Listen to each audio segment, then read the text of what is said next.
Chapter 5 All In. Reth let his old school music play as the trees flew by him in the last 20 minutes of the 2-hour drive to Nia. He booked a stay at a local resort and had a wonderful evening planned for them. Surprisingly, they spent the last 2 nights texting each other back and forth, making him feel empowered to lay his cards on the table. He made a left at her exit, then stopped at the safest-looking gas station to fill up. Try not to come off too excited. Women don't like eagerness. Just show maybe 40% until the night is done and she can't stop smiling. Yeah, the goal is to make her cheeks hurt. He paused and grinned to himself. I would love to make her cheeks hurt. Snap out of it, King. You got 50 days left. 50 long days, he groaned. He got back into the Navigator and made it to Nia's home, where he knew she wouldn't be. He hopped out of his SUV and took a box of Karma chalk flowers with him, then laid them in front of her door. He then hopped back into his vehicle and took off to his hotel. He checked in, then made a few calls. Hey, were you able to secure that favor for me? Reth asked as he put his phone on speaker and mulled through his luggage. Yeah, and now you owe me the biggest favor ever. This was my Valentine gift to my wife next year. Really, Jimmy? We both know Trish hates heights. Okay, maybe I wasn't going to use it, but that short notice stunt made it hard. But he is on the call for you. So you're really doing this, huh? Jimmy asked. I honestly don't know exactly what I'm going to do, but I will be going all in. Do you even know how to be in a monogamous relationship? Heck, have you ever had a relationship? Women aren't easy, and Nia ain't no different, Jimmy explained. What are you really trying to do here? Reth asked with a chuckle. I don't know. Talk you out of putting yourself in a crazy mental place, maybe biting off more than you can chew? King, you still aren't over your dad's death. Do you even mourn, cry, punch through a wall? Look, I miss out on a lot because I'm always living in my head. I want to live now, in real life. I have no expectations, but I came prepared for anything that may be necessary this weekend. See, I'm afraid you would say that. What about the bet? No sex of any sort, Jimmy drawled. I refuse to lose that much money for sex, so you don't have to worry, Reth expressed. Okay. Well, what if she can't handle you? You know when you're up, and when you're down. Jimmy paused and let out a breath. I know, Jimmy. I'll let her know, Reth agreed. I'm not telling you that you don't deserve love, but I want you to be realistic. Since the passing of your dad, well, you're playing the part of a man in desperate need of a therapist. I don't want you to think that fixing things between y'all fixes you, Jimmy counseled. The phone went silent. Then there was an inaudible sound in the background on Jimmy's end. Hey, the wife needs her servant, so give me a call or text me when your night is over. Hopefully Nia won't have you in tears. Jimmy snickered. Men don't cry. Oh, but real men do, Jimmy responded before hanging up. Reth laid out his outfit, then jumped in the shower. His phone kept dinging, so he ran to see what it was and smiled as he saw the delivery notifications popping up. He got back in the shower and started to mumble the lyrics to Blackstreet Before I Let You Go until he was done. He stepped out of the shower and quickly missed himself with cologne while he was wet. He patted himself dry, then began to get cloth as he mumbled words under his breath. He brushed his beard and quickly trimmed his mustache, then headed into the bedroom. He slipped into the dark gray slim-fit jeans that he paired with his crisp button-down navy blue shirt, which sleeves he rolled to his elbow and top button he left undone. He then slipped into a black pair of boat shoes. He stood still for a moment as he assessed himself. Then he put on a sterling silver chain that settled perfectly under the collar of his shirt and paired it with a nice silver Movado watch. He spritzed the air with cologne and walked through it and stopped by the bedroom door. Okay, so everything was delivered on time, so she must be cracking under the sweet gestures by now. If she is following her own timeline, she should be home shortly, so I gotta go now, he coached himself. Don't mess this up. He drove down the road to her home and saw that she was home as he expected. He checked himself out, then thumbed through his phone. He shook his head and smiled as he cranked up the music and opened up all the windows. He got out of the vehicle and ran to the front door to find her opening it before he could get to the steps. He stopped in his tracks and his mouth slowly creaked open. "I'm going to assume that look is a good one," she giggled. "Wow. You look amazing. Just wow." She blushed and lightly fluffed her oxblood red 4C Bantu curls and winked. "I like to think all 200 pounds were put to good use," she smiled. "I swear, God gave you a redo. 200, huh? It pays to be tall, doesn't it?" She nodded and walked down her walkway as he made his way to her. They embraced, and she felt herself melt into his arms as she took in the arousing scent of his cologne. His forearms, thick and hairy, squeezed her tight, then let go, allowing her to catch her breath. He stepped back and held on to her right hand as he admired her. "No more string bean," he teased. "You are more gorgeous now than I can remember. Just all of you. The right combination." He swooned. Nia blushed and glanced down at her sudden shyness and caught a look at his shoes. She then smiled and slowly lifted her head as she took him in from the bottom up. "I'm surely not the only one that went through a metamorphosis. From the number 0 to a string being yourself, to please daddy don't let him go," she flirted. "I love how you've thickened up." Reth's smile wrapped around his face as he took in her compliments. 250 and only 13% body fat, so you got more than enough to hold on to with me." He smiled. The two chuckled, and he took her hand and led her to the car where they would make their first stop of the night. "How was your day?" he asked as he drove. "It was busy and pleasant," she blushed. "Oh, yeah? Were the busy parts productive?" he questioned. She smiled to herself and played along. "It was. I got one client, a family of 6, under contract. Then I lost a client, but they needed to be weeded out, and I got caught up with all of my paperwork." "What about the pleasant part of your day? Was that fecund?" he inquired. "Oh, that's a nice word. I'm going to use critical thinking and say it also means productive in some capacity, and the answer is yes. It's nice to be spoiled once in a while. I've never had that," she revealed. "I work with a team, and they were all very surprised at the plethora of gifts and flowers. Thanks for being so generous." "It was my pleasure, really. Now, you've been in a 4 or 5 year relationship, and he never showered you with gifts?" "Not even a napkin," she chuckled. "I was the breadwinner after college, and while in school, he actually had a friend of the female kind help him out, so he was always broke or just getting by." "Well, he is making my mission easy," Reth chuckled. "And it means fruitful, fertile, productive, fecund. I try to add new words to my vocabulary each day to keep my mind busy." "Still an overthinker, huh?" she questioned. Reth chuckled under his breath as they pulled up to a secured and secluded area with no greenery in sight. "I've seen this movie before," Nia groaned. "A commercial lot with a wired security fence. I don't even see many cars. Are you trying to kidnap me?" Reth chuckled and parked and turned off the car. "You're not afraid of heights, are you?" Nia rose her left brow, and her mouth slanted. "You're right. I know better than to ask, but I had to make sure nothing changed." Reth prattled with his hands up in surrender. "Well, I want us to get around the city the scenic way." Both of Nia's brows started to shift under her confusion. "Helicopter ride," he revealed. Nia's face lit up, and she lunged over the center console to hug Reth.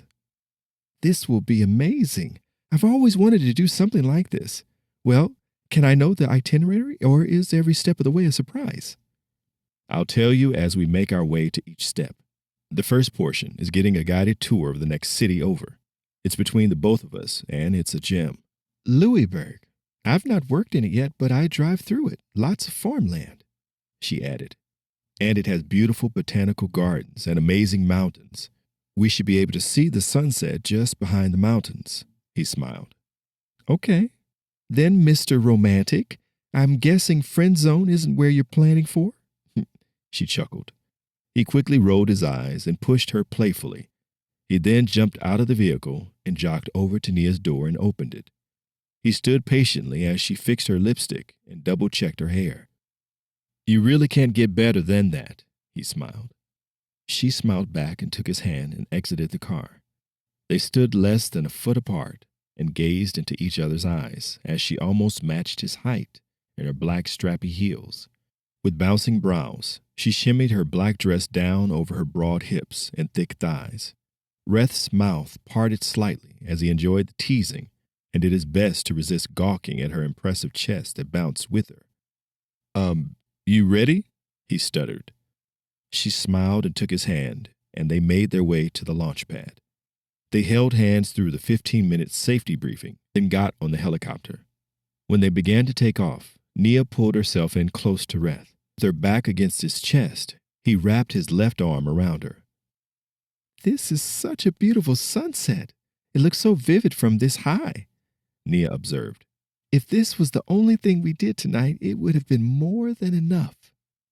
Reth smiled, and he pulled himself closer to her, taking in the scent of her hair, his eyes closed. Still smell like the juices of berries, he whispered. Nia giggled and shook her head. They both continued to take in the evening as the sun exited the sky and the moon and the stars began their shift. The tour came to an end, and Reth tapped the pilot, who nodded and changed paths. So we're about to land at a beach. I can carry you if there's no solid ground for you to walk on, but I'm hoping there is, because I love to see you walk, he whispered in her ear. Nia's brows perked up, and she straightened her back. She turned to her right to look at him and found herself lost in his eyes. Her mouth parted slightly as they gazed at each other, speechless. Her eyes quickly fell to his mouth, so he cleared his throat and pulled away. I forgot your $20,000 bet. All y'all really needs to grow up, she hissed. It's for a good cause. Plus, this way you don't gotta worry about me aiming for one thing, he responded. Oh, I was never worried. This cookie stays in the jar, probably until marriage, she snarled. Reth grinned to himself and leaned forward. I love when you get worked up. That accent of yours gets as thick as those thighs. Ugh, you are so corny, she giggled. The helicopter landed on its designated pad, and a concrete walkway could be seen in the distance. Reth hopped out, then helped Nia out, and they walked arm in arm down the lit pathway that crossed the beach. They stopped for a moment to admire how the moon reflected off the ocean and illuminated the entire beach with perfect blue light. I was a bit bummed that you pushed our date till today, but now I see the reason for your madness, Nia spoke. Yeah, I wanted it to be perfect for you, for us. Nia, I don't miss our relationship. What I miss is you. She turned around to face him, and they locked eyes. I can't say that I want you in any capacity you would have me in. That's not true. Like everyone else, I'm looking for someone to settle down with. I've never even come close to having that, but I think I can with you, he expressed. Nia shook her head up and down and pressed her lips together. When I said I miss you, it's because you always give me the best of you. You've always been caring and supportive, but maybe the stars are aligning for me to make it up to you. Reth smiled and drew closer, but then sighed and pulled back. Yeah, it's going to be hard to not kiss you. Nothing's changed. My lips are just a tad bit juicier, she teased. So you still count that, huh? He smiled as he took her hand. She grasped his hand, and he continued to walk them along the path. Yeah, I do. It was our first kiss, as awkward as it was, she chuckled.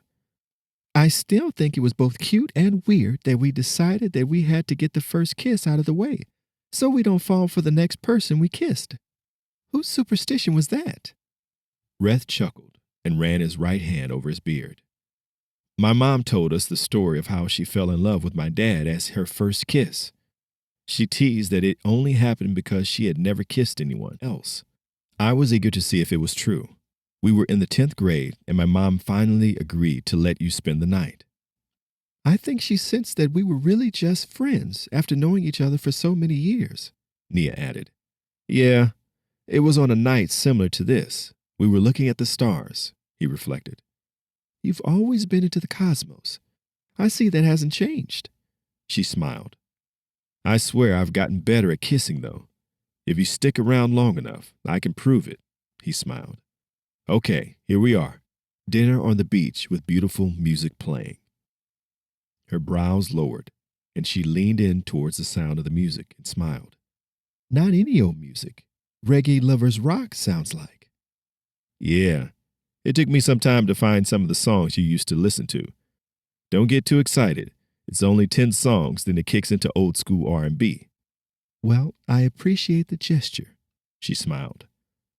He took her hand and led her to the table where he pulled out her chair and pushed it back, and once she sat down.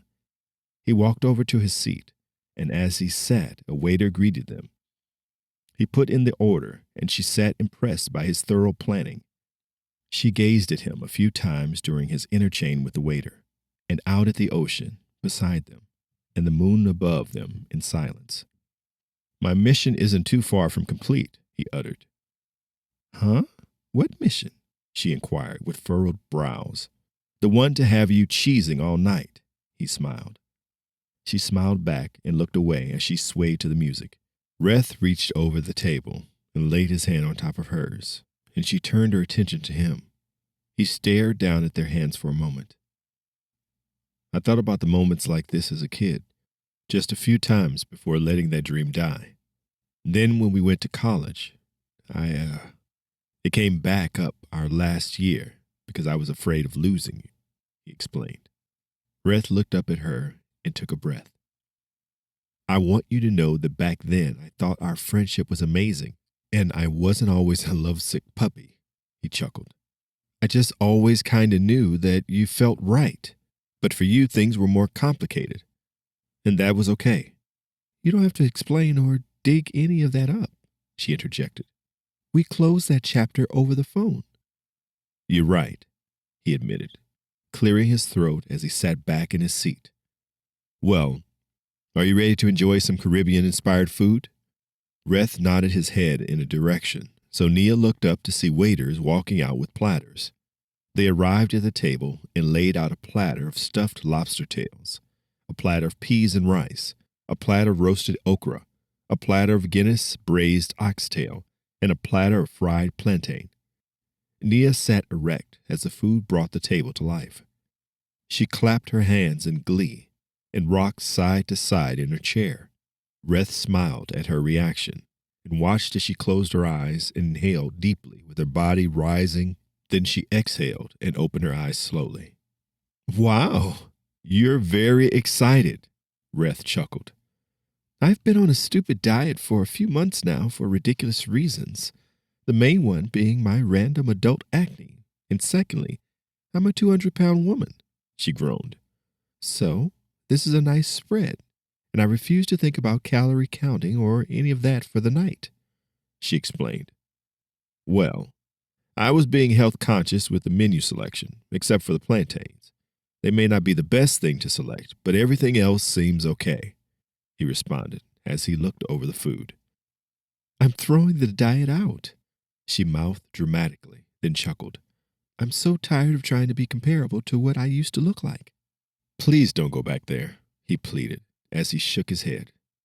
I never thought you could look better, but man, this version of you is gorgeous, and I really hope by the end of the night you could be mine so I can wrap myself up in your warmth, he cooed.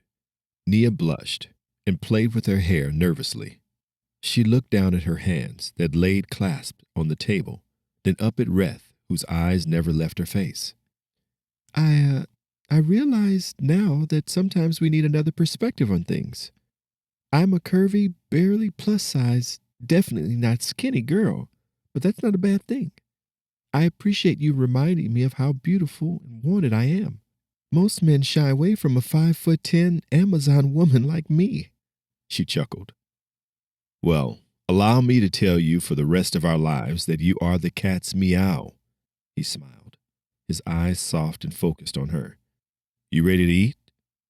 Yes, she drawled. You mind if I pray over the meal? She asked. He might actually listen to you. Have at it. Nia winked at him and carried out the prayer as they held hands. Dear Father, We are so grateful for renewed chances, for forgiveness and growth. You've reunited us for a cause bigger than ourselves, and we ask for discernment to navigate through your will for our union. We ask that you bless this meal, love on the hands that made it, and pour out abundantly on the ones who serve us tonight. And give myself and Reth a renewed spirit about who we are. We appreciate all the work you have done for us this night and forevermore. In Jesus' name, amen. When she was done, they raised their heads and smiled at each other. Even better than your graduation speech, he smiled. I was more nervous now than I was then, she giggled. I'm not sure what's going on, but it feels nice to feel this way, like a schoolgirl. Reth raised his brows in pleasure and began to portion out his food. Did you maybe want me to share yours out too? He asked. Yeah, that would be nice, so I don't police myself unconsciously. She sighed. I got you. Reth portioned her food with protein first, veggies second, and rice and fried plantain last, so they would be the least on the plate. He then laid it before her and gave her a playful bow. My lady. You're still as silly, she smiled. Thank you. This is definitely not what I would do for myself, and it looks good.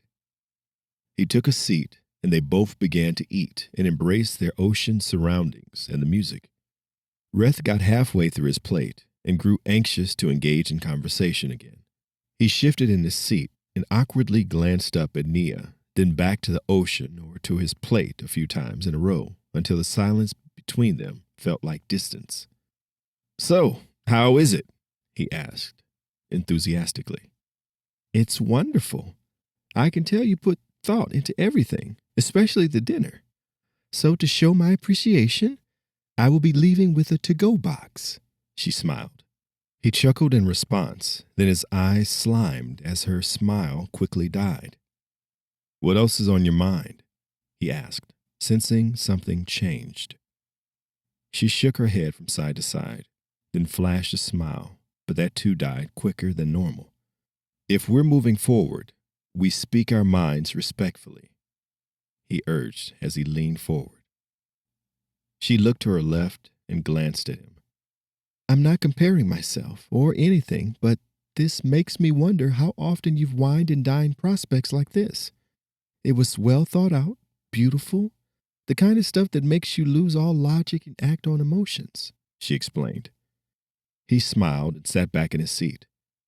He ran his hand through his beard, then clasped both hands behind his head. This felt like a long time coming, and I wanted to give you my best, he answered. Aren't you afraid that if we make us a thing, you're going to have to always top this? He looked over at her with a slick grin. Us, huh? She rolled her eyes playfully and sighed. Don't spoil me, then take it away, she chuckled. There could be more where this came from.